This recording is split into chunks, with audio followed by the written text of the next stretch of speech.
बोल दे जय श्री राम। जय श्री राम। जय श्री राम बोल। जय श्री राम बोलने में क्या है? बोलना पड़ेगा। तूने गाँव हमारे गाँव में किसको इजाजत दी? तूने गाँव में कुछ नहीं की। बोल जय श्री राम। जय श्री राम बोल दो और जाओ।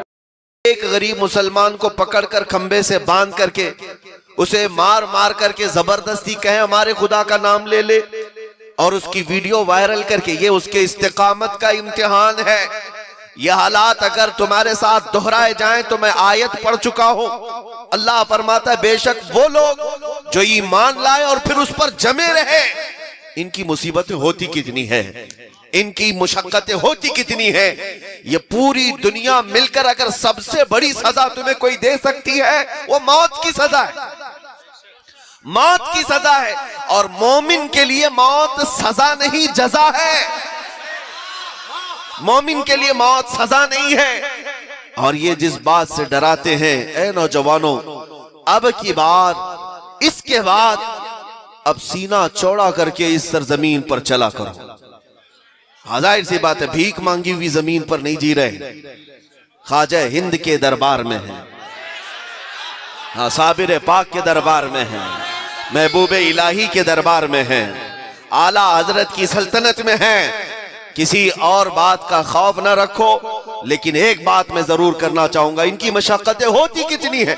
मौत से डराएंगे ज्यादा से ज्यादा, पीट पीट करके अगर कोई मार भी दिया तुम्हें कोई बात नहीं। मौत उनके लिए अंधेरा है जो बेईमान थे, मौत उनके लिए आग है जो बेईमान थे।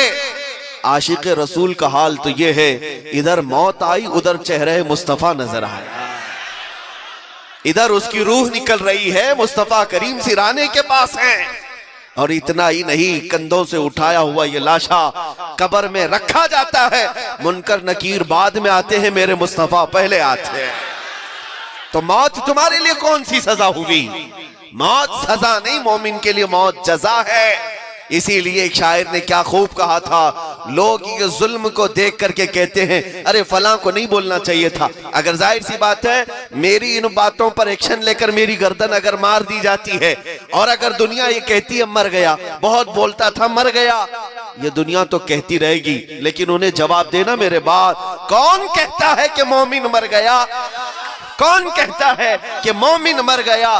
कैद से छूटा वो अपने घर गया। हमने आशिकों के जनाजे भी देखे हैं, मुस्तफा करीम सल्लल्लाहु तआला अलैहि वसल्लम की मोहब्बत में जो फना थे और इस्तिकामत का पहाड़ बन करके थे, और हमने अपनी आंखों से क्या ताजु शरिया को नहीं देखा?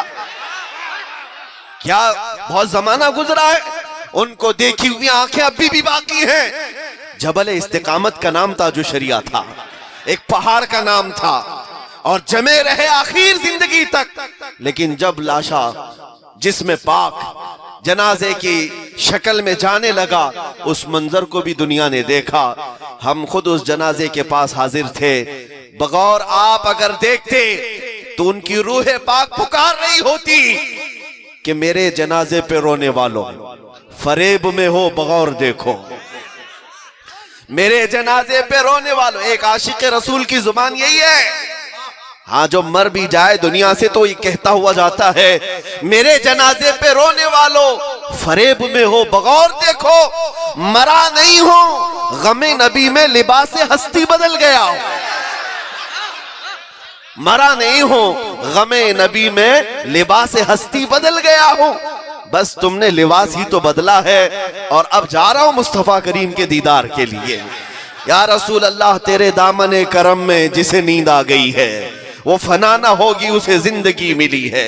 लिहाजा है मुसलमानों, मैं इस्तिकामत का दर्स देने के लिए आज हाजिर आया हूं कि अगर दुनिया तुम्हें हिलाए तो इसी बात पर कायम रहना कि मैं उस इंसान, उस घराने में पैदा हुआ हूं। आप सबके लिए भी, मैं अपने लिए नहीं कह रहा हूं।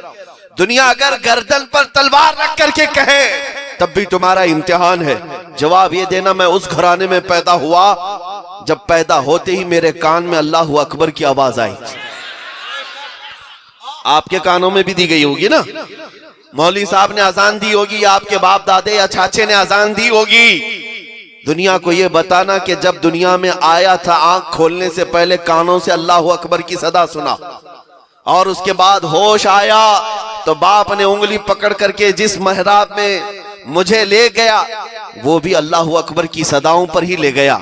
और जाहिर सी बात है, हम दुनिया से जाते भी हैं, हमारे जनाजे पर भी जो तकबीर बांधी जाती वो अल्लाह अकबर पे ही बांधी जाती। लिहाजा जिसकी जिंदगी अल्लाह अकबर से शुरू हो और अल्लाह अकबर पे खत्म हो, लिहाजा वो किसी और ताकत को बड़ा क्यों समझता है। अल्लाह अकबर का मतलब क्या है?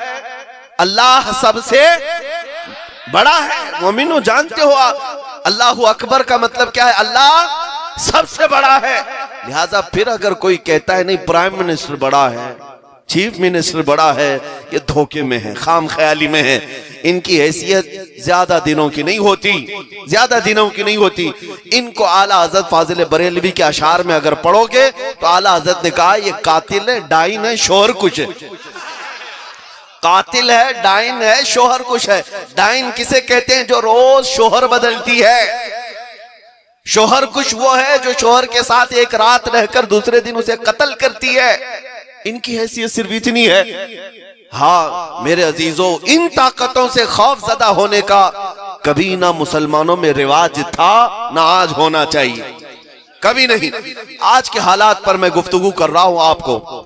बाज उलमा भी इस बात से कशमकश में मुब्तला है कि क्या ऐसे हालात में इतनी सख्त बात करनी चाहिए, उन्हें राजी रखा जाए, वरना होगा एक्शन का रिएक्शन होगा, बढ़ती जाएंगी बातें। नहीं मेरे अजीजों, आज तो कुछ भी नहीं है।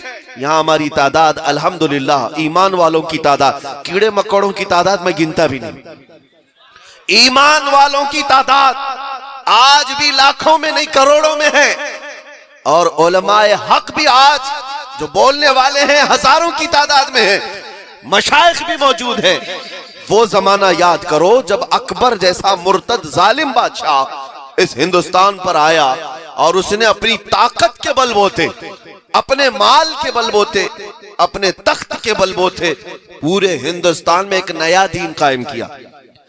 1000 साल में जो नबी पाक सल्लल्लाहु ताला अलैहि वसल्लम का दीन था लाया हुआ, उसको बदल करके उसने एक नया दीन कायम करने की कोशिश की, दीन इलाही। उसमें होगा क्या? मस्जिदों से सीप बजाए जाएंगे, अजान की जगह सीप बजाए जाए, हर मिंबर पर मूर्ति भी रखी जाएगी। पूरे हिंदुस्तान में जबरन कानून लाया गया था। और मियां वो 48 साल हुकूमत करने वाला बादशाह, 5-5 साल में वोट मांगने वाला नहीं, इलेक्शन वाला नहीं था, रूलिंग करने वाला वो एक एम्पायर, एक बादशाह। लेकिन देखें आप, वो भी इतने हिंदुस्तान की बात नहीं, अखंड भारत जिसमें पाकिस्तान भी आता था, अफगान की सरहदें भी आती थी, और नेपाल, बांग्लादेश, ये पूरा का मिलाकर, पूरा मिलाकर हिंदुस्तान बनता था। इतनी बड़ी सल्तनत का मालिक अकबर जब ताकत के बलबूते एक नया दीन कायम कर रहा था, जबरन उलमा को मार रहा था, उस वक्त उसकी ताकत को जरा बराबर खातिर में नहीं लाते हुए एक आलिम रब्बानी मुजद्दिद अल-फैसानी खड़े हुए। मुजद्दिद अल-फैसानी खड़े हुए, उन्होंने ये नहीं देखा मेरे साथ तादाद कितनी है, मेरे साथ उलमा कितने खड़े होंगे, सामने अकबर जैसी ताकत है, कभी उस मर्दे कलंदर ने देखा ही नहीं। बाज लोग उन्हें कहते थे हालात बड़े खराब हैं, बादशाह पकड़ेगा, कैद करेगा, जेल में डालेगा। हजरत मुजद्दिद अल-फैसानी कहा करते थे, अगर तुम्हारे गुमान में यह है कि मेरे साथ कोई नहीं तो तुम खाम ख्याली में हो। मैं रोज देखता हूं मुस्तफा की जात मेरे साथ है, नबी पाक सल्लल्लाहु ताला अलैहि वसल्लम की जात मेरे साथ है। अकबर ने उस मुजद्दिद बरहक को कैद करके जेल में भी डाला, जेल में भी डाला, ग्वालियर की जेल की सजाएं काटी मुजद्दिद अल-फैसानी। लेकिन 6-7 साल के बाद जब जेल की हालत देखने गए, जब जेल की हालत देखने गए वजीर, तो ग्वालियर की जेल का हाल ये था, 700 कैदी जो उनके साथ थे, मुजद्दिद अल-फैसानी ने सारे लोगों को आलिम बना दिया था। अरे वहां जेल की फिजा बदल गई थी, वहां दरसे कुरान चल रहा है, वहां दरसे हदीस चल रहा है, जमात के साथ नमाजें हो रही हैं। एक आशिक रसूल जिस जंगल में भी कदम रखे उसे शहर गुलिस्तान बनाता। लिहाजा खौफ की बात नहीं मेरे अजीजों। आज हालात कैसे भी बदले हों, आज हालात कैसे भी सख्त हों, लेकिन मैं इतनी बात जरूर जानता हूं, मेरा दीन झूठा नहीं, मेरे नबी पाक की जात में कोई ऐब नहीं। मेरे इस्लाम में कोई शक नहीं। जब मुझे इतना यकीन है, मेरा दीन पक्का है, मेरे रसूल की जात सबसे ऊंची है, तो फिर खौफ ज़दा होकर जीने का क्या मतलब है? डर डर करके जीने का क्या मतलब है? अरे डर करके वो जिए जो मुजरिम आदमी हो, चोर हो, निकम्मे हो, वो मुंह छुपा करके जिए। नबी पाक के आशिकों को मुंह